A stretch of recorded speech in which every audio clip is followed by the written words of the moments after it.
When Leah rescues a wounded dog from a rain-soaked alley, she doesn't expect to fall for his mysterious owner, but as secrets unravel, can love survive between a billionaire and a woman with nothing but heart? Before we get into the story, comment below where in the world you're watching from today. The rain pounded against the windows of Leah Monroe's small apartment in the old part of town. At 34, she had grown accustomed to the sounds of her neighborhood, children playing too late, occasional arguments from next door, and the constant drip from the kitchen faucet she couldn't afford to fix. Tonight, after a double shift at the diner and 3 hours at her second job at the convenience store, all she wanted was to sink into her worn couch with a cup of tea. Another day done, she sighed, kicking off her shoes and massaging her aching feet. Leah's apartment wasn't much, peeling paint on the walls, a couch she'd found at a yard sale and mismatched dishes, but it was hers. She'd hung curtains she'd sewn herself and placed small potted plants on every windowsill. Despite everything, she made room for beauty. The sound of whimpering from the alley below her window caught her attention, pulling her sweater tighter. Around her shoulders, she peered outside into the darkness. The whimpering came again, more desperate this time. Without hesitation, Leah grabbed her umbrella and hurried down the 3 flights of stairs to the back alley. The rain soaked through her jeans as she followed the sound to a pile of cardboard boxes behind the dumpster. That's when she saw him, a medium-sized dog with matted golden fur, shivering and holding up his right front paw. His eyes, large and brown, looked up at her with a mixture of fear and hope. "Hey there," Leah said softly, crouching down. "It's okay. I won't hurt you." The dog backed away, limping badly. "You're hurt, aren't you? And you're soaked to the bone." Leah stayed still, letting the dog decide. "I've got a warm place upstairs, food, a dry towel." After what seemed like forever, the dog inched closer, sniffing her outstretched hand. "That's it," she encouraged. "Good boy." With gentle movements, Leah slipped off her cardigan and wrapped it around the trembling animal. He weighed more than she expected as she carried him up the stairs to her apartment. Once inside, she placed him on a folded blanket in the bathroom and began to dry him with a towel. His fur was beautiful under all the dirt, a rich golden color. As she worked, she noticed the scars on his side and the raw wound on his paw. "Someone loved you once," she murmured, noticing how the dog didn't snap or growl even when she touched his injured leg. "You're too gentle not to have known love." After giving him water and some leftover chicken from her dinner, Leah made a makeshift bed on the couch. "You can stay here tonight," she told him, stroking his head.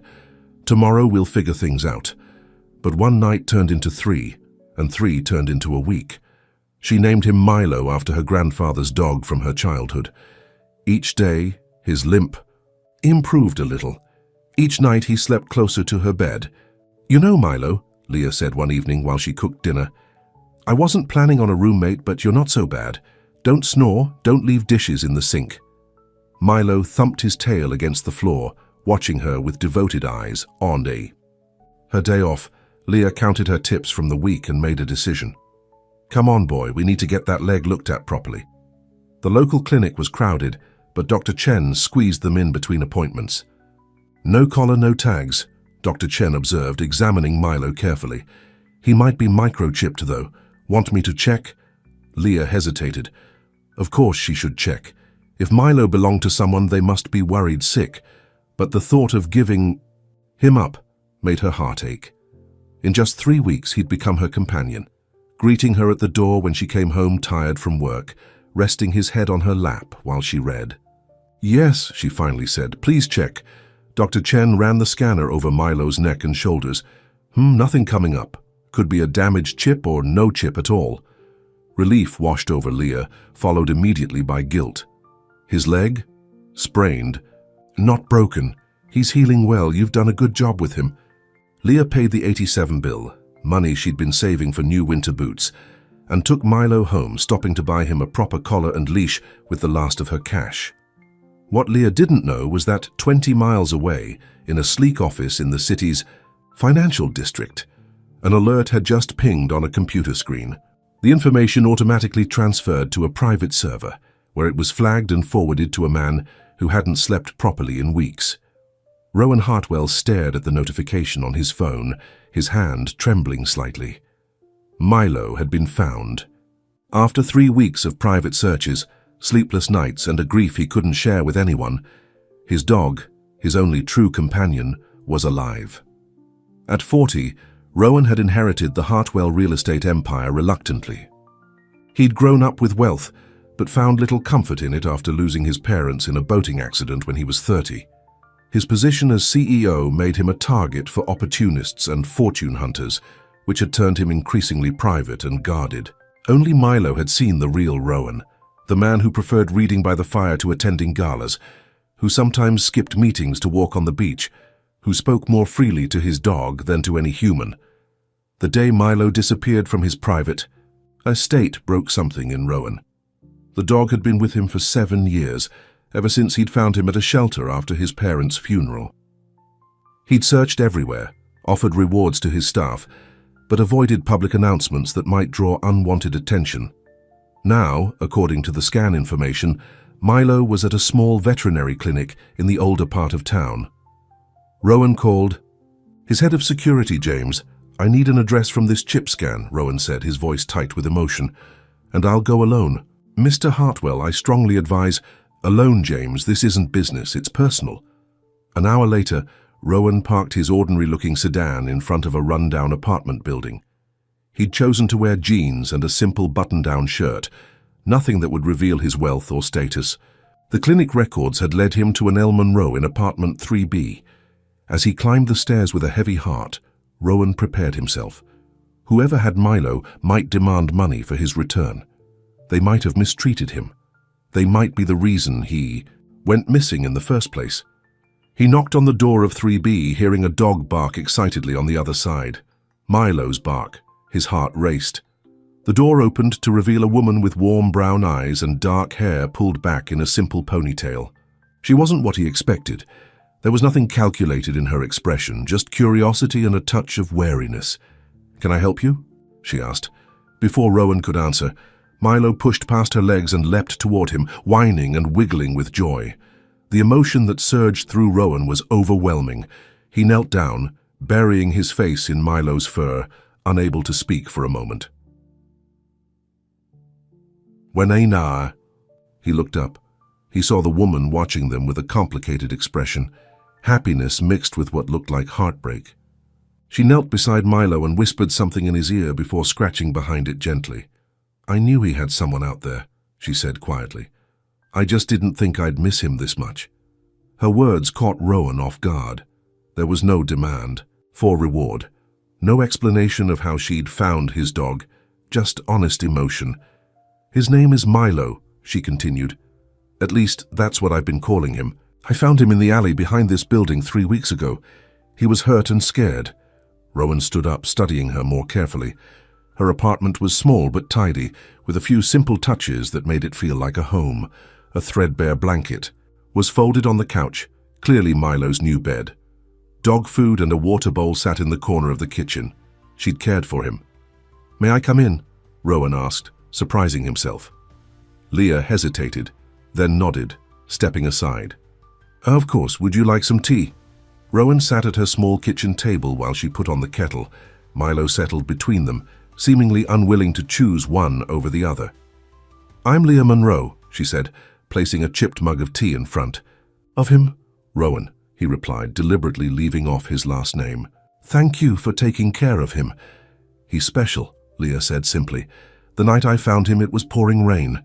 He was limping and hiding behind the dumpster. I couldn't just leave him there." As she talked about finding Milo, the slow healing process and their developing bond, Rowan found himself captivated, not just by her kindness to his dog, but by her complete lack of pretense. She spoke about spending her last savings on Milo's vet visit without self-pity, and described how he growled at vacuum cleaners with genuine amusement. "He sleeps next to my bed now," she said, smiling at the dog.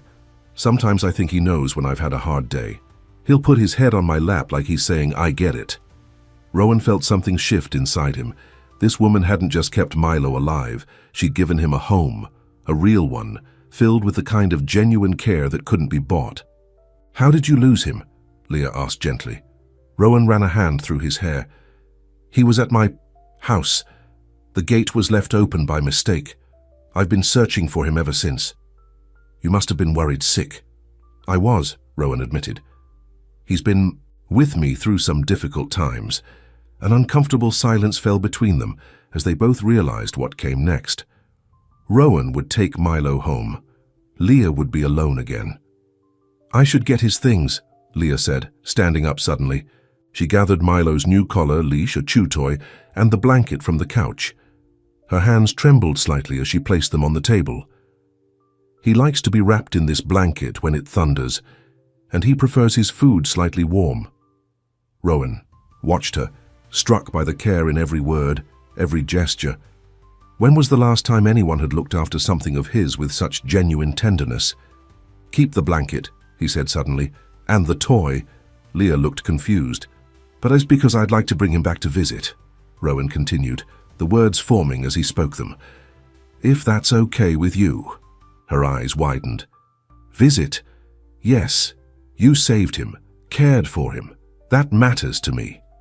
He paused, gathering his courage. "Maybe I could come by tomorrow evening, bring dinner as a thank you." The smile that bloomed on Leah's face was worth every moment of uncertainty. "I'd like that," she said simply. As Rowan stood to leave, Milo looked between them, wagging his tail. For the first time in years, Rowan felt a glimmer of something he'd almost forgotten. Hope. "Until tomorrow, then," he said, taking Milo's leash. Leah knelt to hug Milo one more time. "Be good," she whispered, "and come back soon." When the door closed behind them, Rowan looked down at his dog, who gazed back up with knowing eyes. "I think we both found something we didn't know we were looking for," he said quietly. True to his word, Rowan returned the next evening. Leah had just finished her shift at the diner and barely had time to change out of her uniform when she heard the knock at her door. When she opened it, there stood Rowan with Milo and 2 large bags of takeout from Giovanni's, the Italian restaurant, downtown that she'd only walked past but never entered. "You came back," she said, unable to hide her surprise. "I promised I would," Rowan replied simply. Milo pushed past them both, running straight to his blanket still folded on the couch as if he'd never left. He circled 3 times before settling down with a contented sigh. "He missed you," Rowan said, placing the food on her small kitchen table. "Kept looking at the door all day." Leah smiled, kneeling to scratch Milo behind the ears. "I missed him, too." As they unpacked containers of pasta, garlic bread, and salad, Leah felt oddly nervous. In the light of day, she'd had time to wonder about this man. He was clearly well off. His watch alone probably cost more than her rent. But there was nothing showy about him. His jeans and simple sweater could have belonged to anyone. "So," she said, trying to make conversation as they sat down to eat, "what do you do, Rowan?" He hesitated before answering. "Real estate mostly, family business." "Must be interesting," she offered. "Rarely," he admitted with a small smile. "What about you?" "I work at Maggie's Diner 5 days a week, and at Quick Stop on weekends," she said, twirling pasta around her fork. "Not exactly glamorous, but it pays the bills. Most of them, anyway." Rowan looked around her apartment, taking in the mismatched furniture and the small touches that made it a home. Hand-sewn curtains, carefully tended plants, books stacked on every surface. "You've made this place yours," he observed. Leah felt her cheeks warm. "It's not much." "No," he interrupted gently. "I mean that as a compliment. Most people just exist in spaces. You've created something here." There was something in his eyes when he said it, a kind of longing that caught Leah off guard. This man, who clearly had more than she ever would, seemed almost envious of her tiny apartment. "What about your place?" she asked. Rowan's expression closed slightly. "It's larger than I need." "Do you live alone? Besides Milo, I mean." "Yes," he said. "Just us. What about you? Has it always been just you here?" Leah nodded. "Since my divorce 5 years ago. Tom wanted bigger things, bigger house, bigger career, bigger life. I was happy with what we had." His loss, Rowan said quietly, meeting her eyes. The conversation flowed more easily after that. They talked about books, discovering they both loved mysteries, and movies and places they'd traveled. Rowan spoke of Europe in a way that told Leah he'd been there many times, while she shared stories of her one big trip to the Grand Canyon after high school.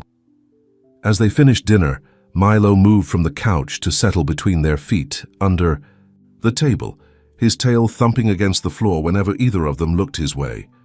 "He's playing matchmaker," Leah joked, then immediately regretted it. Who was she to suggest anything romantic between them? But Rowan just smiled. Smart dog. Before leaving, Rowan noticed the leaky faucet in her kitchen. Without being asked, he rolled up his sleeves and fixed it with tools from under her sink. "My grandfather was a plumber," he explained when he caught her surprised look. "He taught me a few things before he died." As he gathered his jacket and Milo's leash, Leah walked them to the door. "Thank you for dinner. And the faucet." "Thank you for the company," Rowan replied. He hesitated, then added, "Would it be okay if we came by again? Maybe Saturday. We could take Milo to the park." Leah felt a flutter in her chest. "I'd like that." After they left, Leah sat on her couch, hugging Milo's blanket to her chest. There was something about Rowan that intrigued her, a sadness behind his eyes, a gentleness in how he spoke, and the way he looked at her, like he was seeing something valuable that others had missed. Saturday arrived with perfect fall weather, crisp air and golden sunlight filtering through trees just beginning to change color. Rowan picked up Leah in his car, which she noted was nice but not flashy. Milo sat in the back seat, his head hanging out the window, ears flapping in the breeze. At the park, they walked side by side, while Milo explored every bush and tree. Rowan bought them hot chocolates from a vendor, and they sat on a bench watching children play on a nearby playground. "Did you ever want kids?" Rowan asked, his eyes on a little girl being pushed on a swing by her father. "Once," Leah admitted. "Tom and I tried for a while, but it didn't happen. After the divorce, I figured it wasn't in the cards for me." She took a sip of her hot chocolate. "What about you?" "I never thought I'd be good at it," he said quietly. "My own father was distant, always working. I'm afraid I'd be the same." "I don't think so," Leah said before she could stop herself. "I've seen how you are with Milo, patient, kind. Those are good qualities in a father." Rowan turned to look at her, something vulnerable in his expression. "You see the best in people, don't you?" "I try to. The world seems better that way."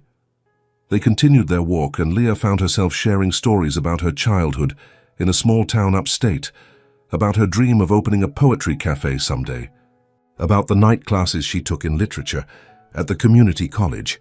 "Poetry cafe?" Rowan asked, intrigued. Leah laughed softly. "Silly dream, I know, but I always imagined a little place with mismatched armchairs and local artwork on the walls. People could come to read or listen to poetry, drink good coffee, feel connected." "It's not silly at all," Rowan said seriously. "Why haven't you done it?" "Money," she replied simply. "Dreams cost more than I make at the diner." The days turned into weeks, and Rowan became a regular fixture in Leah's life. He'd bring Milo by every few days, always with some excuse. Dinner, a book he thought she'd like, a movie he wanted to watch with her. Soon they settled into a comfortable routine. Saturday afternoons were for walks in the park. Wednesday evenings were for takeout and movies on her small TV. Rowan fixed things around her apartment, the loose cabinet door, the window that wouldn't close properly, the creaky stair outside her door. He never made her feel like a charity case. He simply saw what needed doing and did it. What surprised Leah most was how Rowan seemed to relax more with each visit. The guarded look in his eyes slowly gave way to genuine warmth. He laughed more freely, spoke more openly. One Wednesday night, after they'd finished watching an old Humphrey Bogart movie, they sat on her couch with Milo stretched out across both their laps. "Do you ever wish you were someone else?" Leah asked, the question arising from something in the film. Rowan was quiet for so long that she thought he might not answer. Finally he said, "Only when I'm not with you." The words hung in the air between them, heavy with meaning. Leah felt her heart skip a beat. "What does that mean?" she asked softly. "It means," he said, turning to face her, "that for the first time in years I feel like myself when I'm here. Not what people expect me to be, just me. Without overthinking it, Leah leaned forward and kissed him. It was gentle, hesitant, a question more than a statement. To her relief, Rowan answered by drawing her closer, his hand warm against her cheek. When they broke apart, Milo was looking up at them with what Leah could have sworn was a doggy smile. "Your matchmaking worked, buddy," Rowan told him, scratching under his chin. As October turned to November, their relationship deepened. Rowan began staying later, sometimes falling asleep on her couch with Milo curled at his feet. Leah found herself looking forward to his visits with an intensity that sometimes scared her. She was falling for him, this kind, mysterious man who spoke little of his work or his past. One chilly Saturday, Rowan suggested they take Milo to a different park, one on the other side of town, with a pond where ducks gathered. As they walked along the path, Leah noticed people staring at them. At first, she thought it was because of Milo, who was wearing the ridiculous orange sweater she'd knitted for him. But then she realized they were looking at Rowan. A woman with a stroller stopped suddenly when she saw them, her eyes widening. She pulled out her phone and quickly snapped a photo before hurrying away. "Do you know her?" Leah asked, confused. "No," Rowan said, his expression darkening. "Let's go this way." He led her down a less crowded path, but the strange encounters continued. Two businessmen nodded deferentially as they passed. A teenager pointed and whispered to his friend. "Rowan, what's going on?" Leah finally asked. "Why is everyone looking at you like that?" Before he could answer, a man in a suit approached them, hand extended. "Mr. Hartwell, I didn't expect to see you here. I've been trying to reach you about the Riverside project." "Not now, Peterson," Rowan said firmly, not taking the man's hand. "I'm not working today." The man looked embarrassed, glancing between Rowan and Leah. "Of course, sir. My apologies for interrupting your outing." As the man walked away, Leah stood frozen in place. "Hartwell," she repeated, "as in Hartwell Development? The company that owns half the city?" Rowan's face was grim. "Leah, I can explain. You're Rowan Hartwell, the billionaire." The pieces were falling into place. His expensive watch, his vague answers about work, the way he never invited her to his home. "Why didn't you tell me?" "Because this is exactly what I was afraid would happen," he said, frustration evident in his voice. "The moment people know my name, everything changes. They don't see me anymore. They see the money, the company, the headlines." "And what did you think would happen when I found out?" Leah demanded, hurt spreading through her chest. "Did you think I wouldn't notice eventually?" "I wanted to tell you," Rowan insisted. I liked being just Rowan with you. Not Rowan Hartwell, CEO, not the man whose family name is on buildings across the city." Leah felt tears stinging her eyes. "So this whole time, you've been what? Slumming it with the diner waitress? Getting a taste of how the other half lives?" "That's not fair," Rowan said, reaching for her hand, which she pulled away. "What we have is real, more real than anything in my life." A group of people had gathered nearby, phones out, watching their argument with obvious interest. Leah suddenly felt exposed, humiliated. "I need to go home," she said, her voice breaking. "Alone. Leah, please. I need time to think," she insisted, backing away. "Just give me some space." She turned and walked quickly toward the park exit, wiping away tears with the back of her hand. Behind her, she heard Milo whining, could feel Rowan watching her go. Her heart felt like it was being torn in two, but she kept walking. By the time she reached her apartment, her phone was buzzing with messages from friends and co-workers. The photo of her and Rowan had already gone viral. "Hartwell heirs secret." "Girlfriend," the captions read. Her simple life, her private relationship, suddenly splashed across social media for strangers to dissect and judge. Leah sank onto her couch, hugging Milo's blanket to her chest. She couldn't stop the tears now. Not because Rowan was rich, she didn't care about that, but because he hadn't trusted her enough to tell her the truth. Because now she had to question everything. Did he really care for her, or was she just a novelty to him? A simple girl who didn't know his name or his net worth. As night fell, she ignored the knocking at her door. She wasn't ready to face him, yet wasn't ready to admit that despite the lie of omission, Despite the hurt, she still missed him. Missed them. Rowan and Milo, who had somehow become her family when she wasn't looking. On her coffee table, her phone lit up with another message. This one from an unknown number, with a photo attached. It was Milo, lying by a massive fireplace, in what must be Rowan's home, looking sad and lost. The message read, "He misses you." "So do I. Please let me explain." Leah stared at the message for a long time, her finger hovering over the reply button. Everything had changed, and she didn't know if they could find their way back to what they had. But the ache in her chest told her one thing for certain. She wanted to try. 3 days passed without Leah responding to Rowan's message. She went to work, came home, and tried to ignore the emptiness of her apartment without Milo's panting and Rowan's quiet laughter. Each time she picked up her phone to reply, doubt stopped her. What future could they possibly have? She was a waitress with 2 jobs and a mountain of student debt. He was one of the richest men in the city.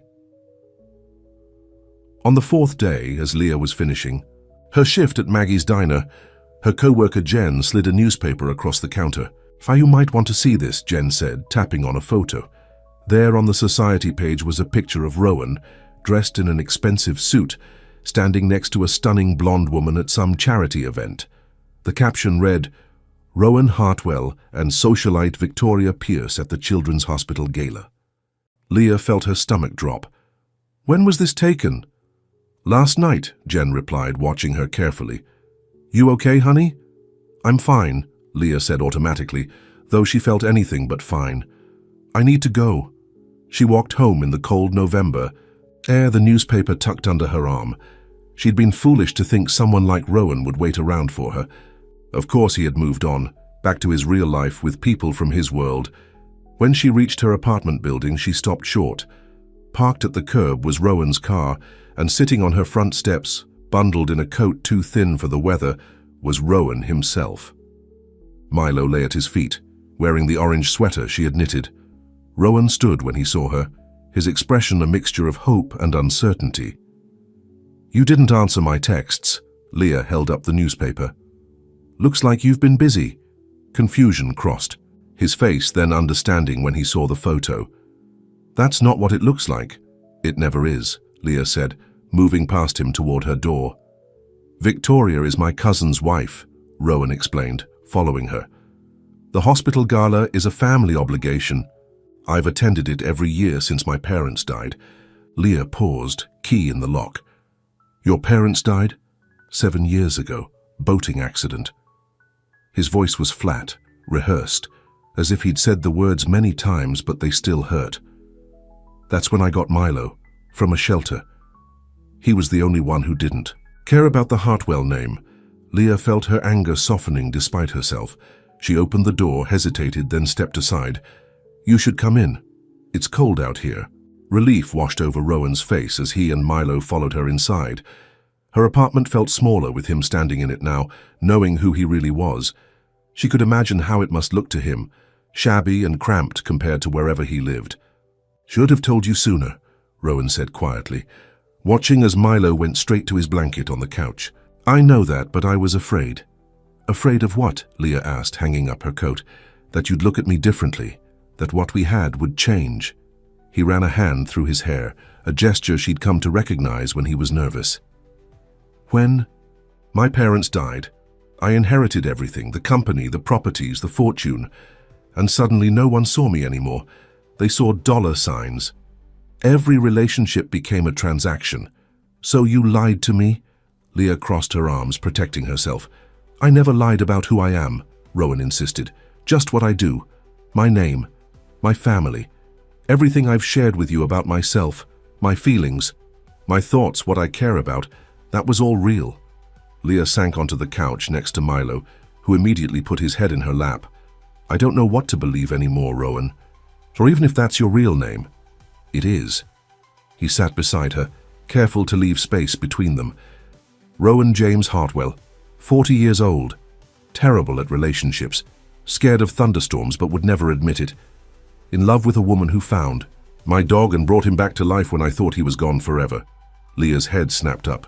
"In love?" Rowan's eyes met hers, steady and sure. Yes, in love. With you, Leah. Not because you didn't know who I was, but because you saw who I am anyway. The sincerity in his voice made her heart ache. She wanted to believe him, wanted it so badly it hurt. How can this work? She asked, gesturing around. Her apartment. Look at this place, look at me. I don't belong in your world, Rowan. Then I'll belong in yours, he said simply. Because the truth is, I've been happier in this apartment, with you and Milo, than I've been in my world for years. Leah felt tears threatening. It's not that simple. Why not? Rowan moved closer, taking her hand. Tell me why it can't be that simple. Because people will talk. Because your business associates will think I'm after your money. Because someday, you might resent coming home to this when you could have so much more. Rowan shook his head firmly. I don't care what people say. As for my business associates, they work for me, not the other way around. And Leah, he squeezed her hand. This is more than I've ever had, don't you understand? You've given me a home, not a house, a home. Milo whined softly, looking between them as if understanding the importance of this moment. I need you to see something, Rowan said suddenly. Will you come with me, both of you? He looked at Milo. Curiosity won out over caution. Where? My house. I want you to see how I live. Then maybe you'll understand. The drive took them to the wealthiest part of the city, where mansions sat behind high walls and security gates. Rowan pulled up to an imposing gate, pressed a button, and drove through when it opened. Leah gasped despite herself. The house was a sprawling stone mansion that looked like it belonged in a movie. Perfectly manicured gardens surrounded it, and lights illuminated the facade against the darkening evening sky. This is where you live, she whispered. This is where I stay, Rowan corrected, parking in front of the massive front door. Come inside. Milo bounded ahead of them, clearly happy to be home but looking back to make sure Leah was following. The interior was just as impressive as the exterior. High ceilings, marble floors, artwork that probably cost more than Leah would make in a lifetime. But as Rowan led her through the house, she noticed something odd. Despite its grandeur, the house felt empty, impersonal, like a museum rather than a home. They passed formal dining rooms and sitting areas that looked barely used. When they reached what must be Rowan's bedroom suite, she understood why. This was the only space that felt lived in, books piled on the nightstand, a sweatshirt thrown over a chair, Milo's bed near the fireplace. The rest of the house belonged to my parents, Rowan explained, watching her take it all in. I never changed anything, never made it mine. Why not? He shrugged. It never felt right. After they died, I just existed here. Leah's heart squeezed at the loneliness that statement revealed. She thought of her own small apartment, cramped but full of her personality, her touches, her life. Now do you understand? Rowan asked quietly. You thought I was slumming it with you? Leah, those nights on your couch with you and Milo were the first time I've felt at home since my parents died. She turned to face him, really seeing him now. Not Rowan Hartwell, the billionaire, but just Rowan, a man who had everything and nothing at the same time. I'm sorry, she said softly. For what? For assuming the worst. For thinking this, she gestured around the massive bedroom, would matter more to you than what we had. Rowan moved closer, taking both her hands in his. I don't want to lose you. Leah, these past few days without you. He shook his head. I can't go back to that emptiness. You don't have to, she whispered, finally allowing herself to believe in them again. Rowan's kiss was gentle at first, then deepened with the relief of finding something precious that had almost been lost. When they broke apart, Milo was watching. Them, tail wagging furiously. I think he approves, Leah laughed softly. Smart dog, Rowan replied, echoing his words from that first dinner at her apartment. Over the next few weeks, Leah and Rowan carefully rebuilt what had been damaged by his secret. It wasn't easy. The press followed them everywhere once the story broke about Rowan Hartwell's ordinary girlfriend. Tabloids speculated about Leah's real motives, and business associates made thinly veiled comments questioning her suitability. But Rowan remained steadfast.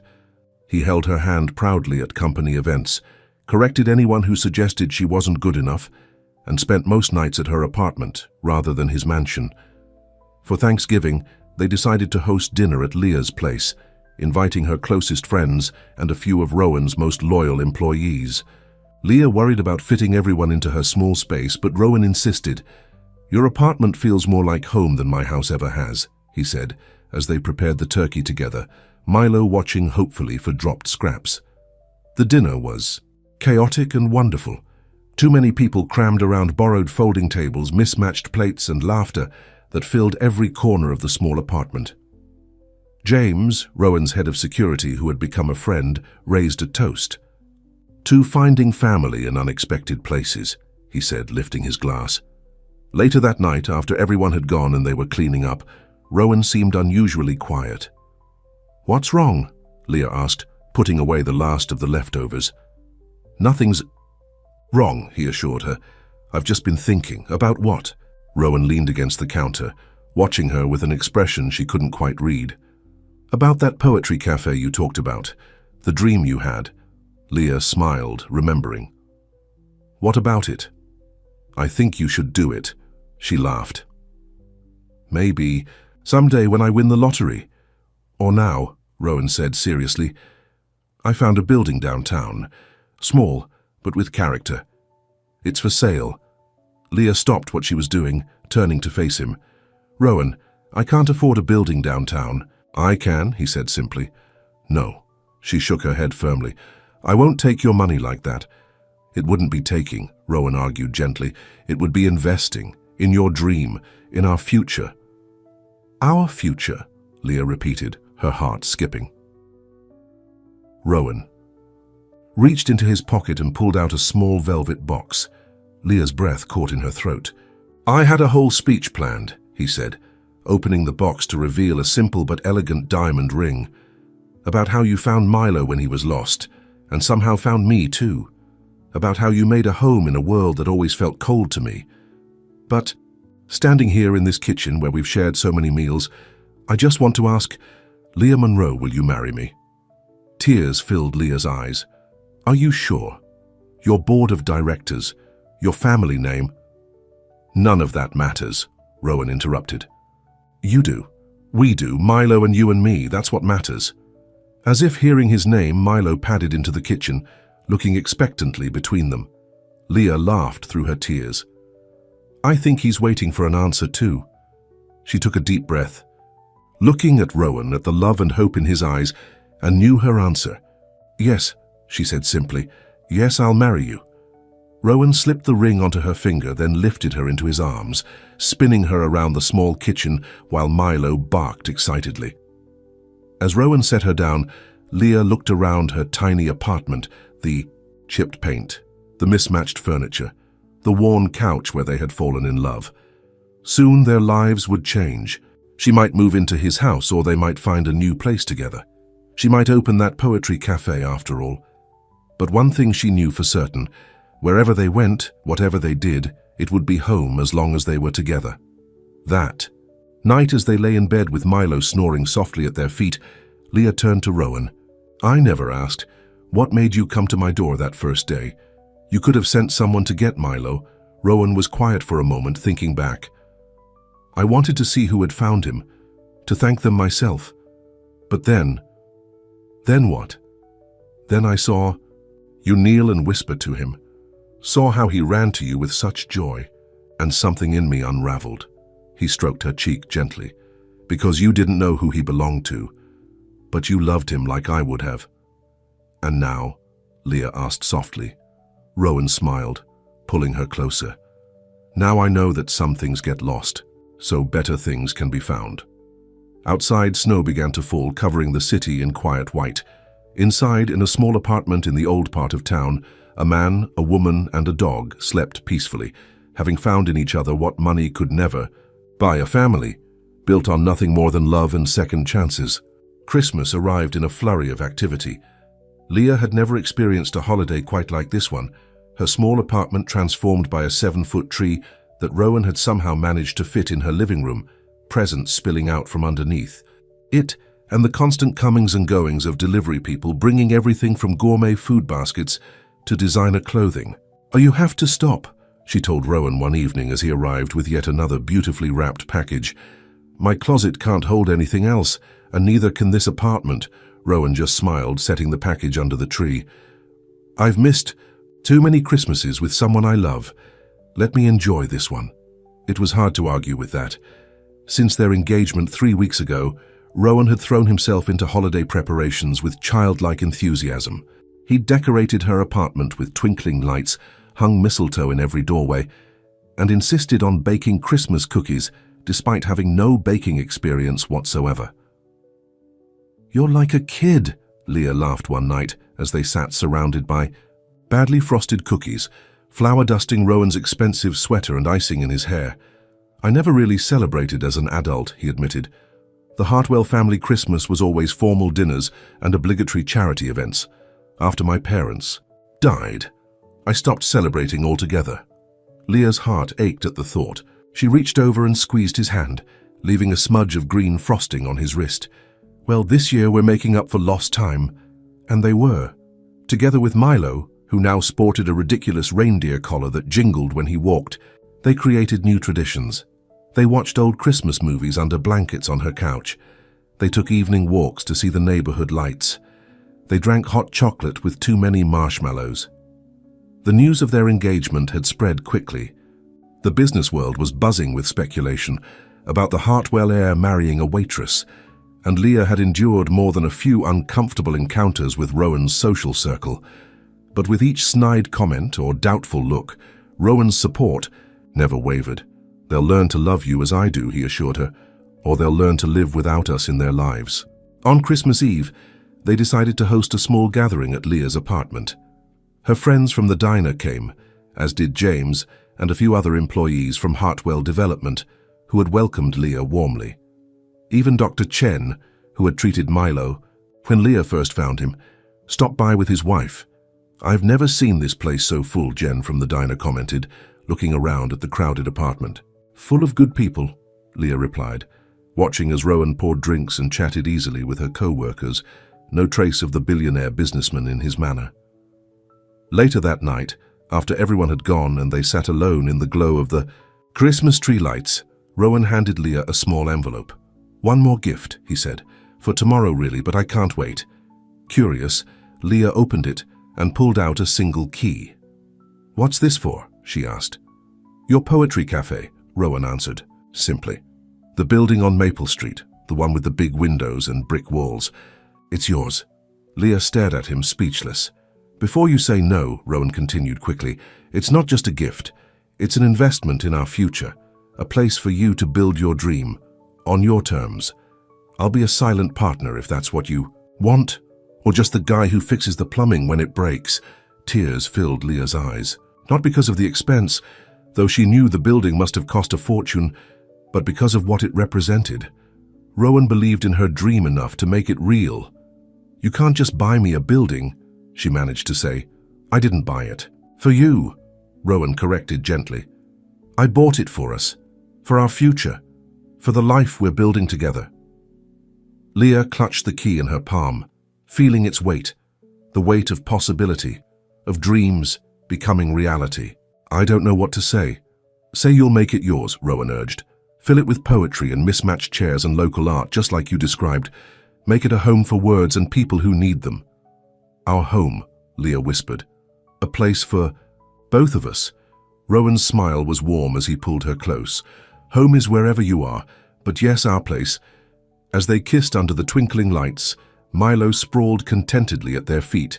Leah thought about how much her life had changed since that rainy night when she'd found a scared, injured dog in an alley.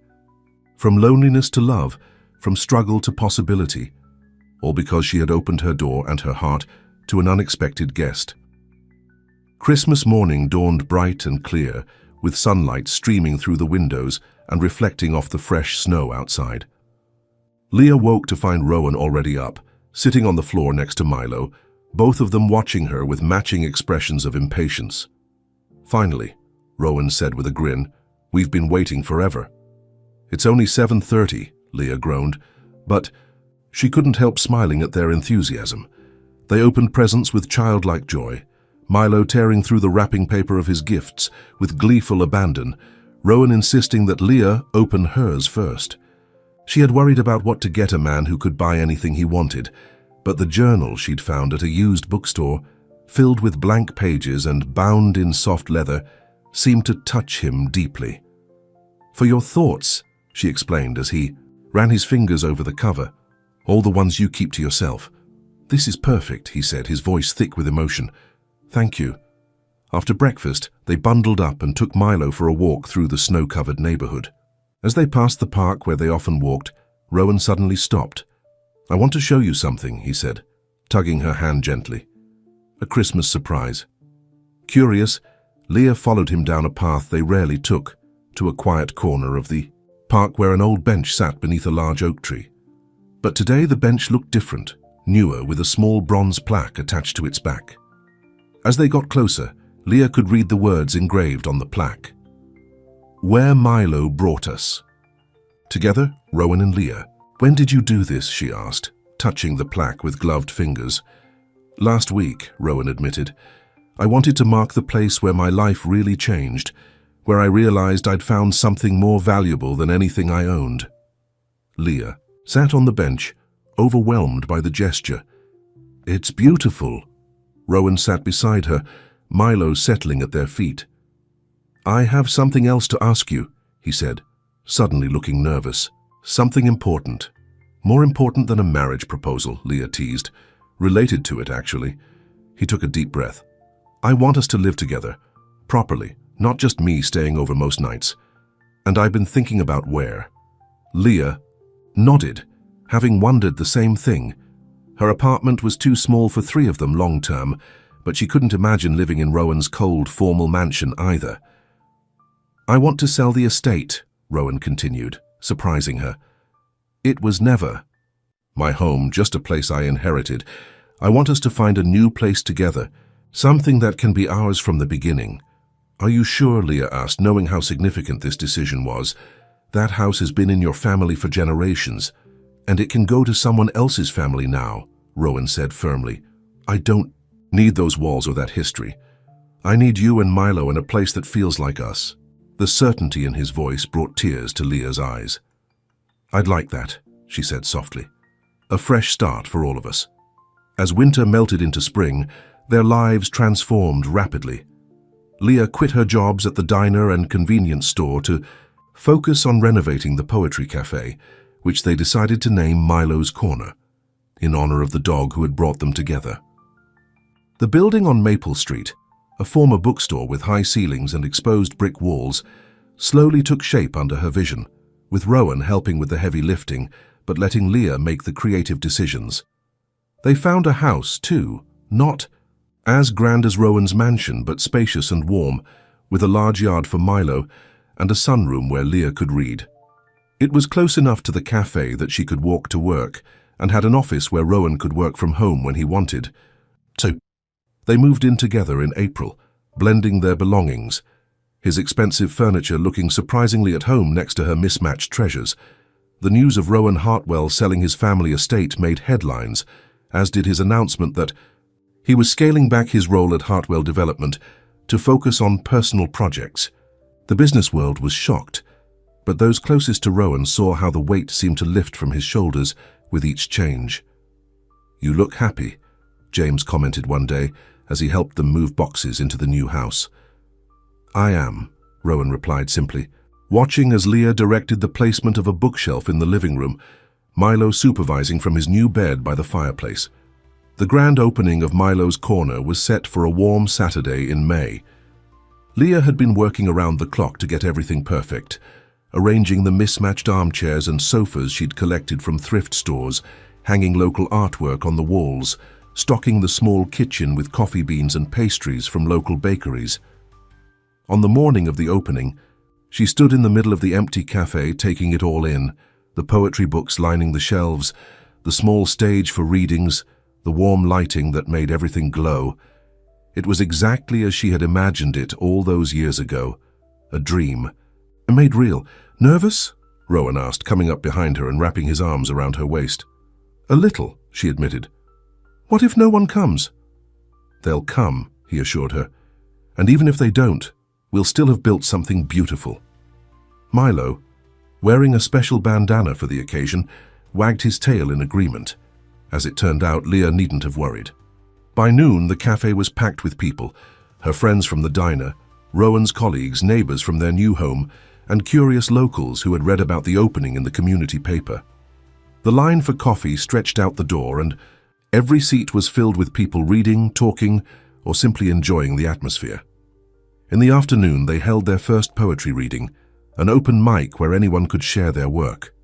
To Leah's surprise, Rowan was the first to sign up. "You wrote a poem," she whispered as he made his way to the small stage. "For you," he replied with a wink. He stood at the microphone, looking more nervous than she had ever seen him, even when closing million-dollar deals. He cleared his throat and began to read from a piece of paper he pulled from his pocket. "I was lost before I found you," he read, his voice growing stronger with each word. "Living in a mansion built of empty rooms, you lived in a home built of warmth and welcome, and showed me the difference." The cafe fell silent as he continued, his words simple but heartfelt. A love letter to the woman who had changed his life, to the dog who had brought them together, to the home they had built. In each other's hearts. By the time he finished, there wasn't a dry eye in the house. When he returned to their table, Leah threw her arms around him. "That was beautiful." "I meant every word," he said, holding her close.